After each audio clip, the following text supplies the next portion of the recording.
Welcome to मराबा kids mall Islampura Malegaon.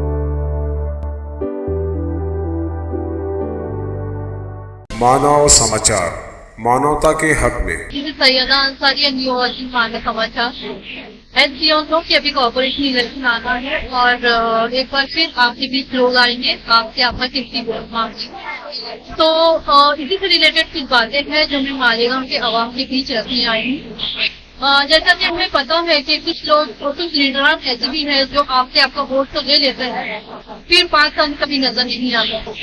जैसे हमें पता है कि मालेगांव जो एक खंडर में तब्दील हो चुका है, इसमें कोई दो राय नहीं है। मालेगांव में कचरों का अंबार लगा हुआ रहता है। हमने यहाँ के हालात देखे।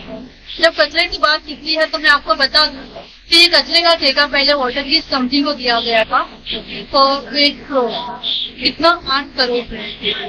कुछ वक्त लीडर लोग आवाज करते थे, इल्जाम लगाते थे वाटर की कंपनी पे कि ये कंपनी बराबर काम नहीं कर रही है। तो ये ठेका वाटर की कंपनी से हटा के कॉर्पोरेट कंपनी को दिया गया 24 करोड़ में। कितने 24 करोड़ में। और हमने देखा कि 24 करोड़ का टेंडर पास होने के बावजूद भी कॉर्पोरेट कंपनी का इतना काम था कि उन्हें कचरा उठाना था, ना ही तो उन्हें झाड़ू मारना था, ना ही तो उन्हें नाले से कचरा निकालना था। उनका काम था सिर्फ कचरा उठाना। पर हम देखते हैं कि महीनों गुजर जाते हैं पर कचरे उठते नहीं है। मालेगांव के हमने गलियों को देखा, मोहल्ले को देखा, हर प्लॉट में कचरे, हर प्लॉट में गंदगी मिलती है।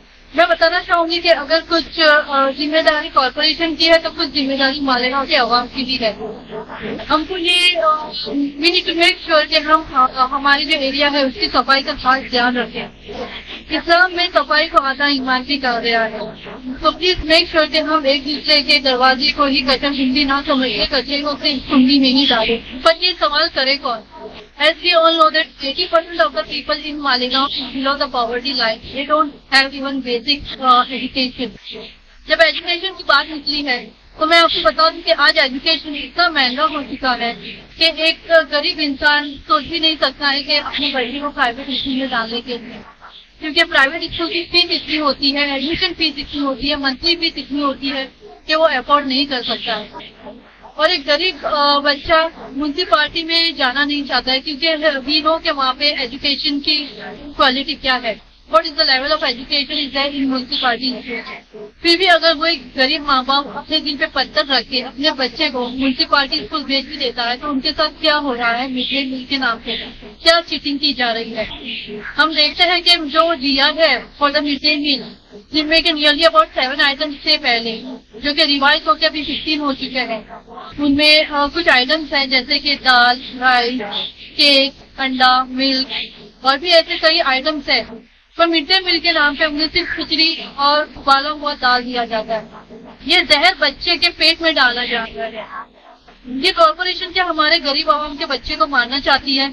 इसके लिए आवाज उठाए कॉर्पोरेशन से आप सवाल करती हैं कि जो इतने करोड़ का टेंडर पास होता है ये जाता कहाँ है? ये हमें कौन सा लीडर इसका जवाब देगा? आज लीडर खामोश क्यों है? जो पैसा हमारी आवाम भरती है टैक्स के नाम पे, वही टैक्स हमारी आवाम को वापस किया जाता है टेंडर के नाम पे। ये पैसा जाता कहाँ है? ये किसी लीडर का प्राइवेट या पर्सनल पैसा नहीं है, ये गरीबों तक पहुँचना चाहिए।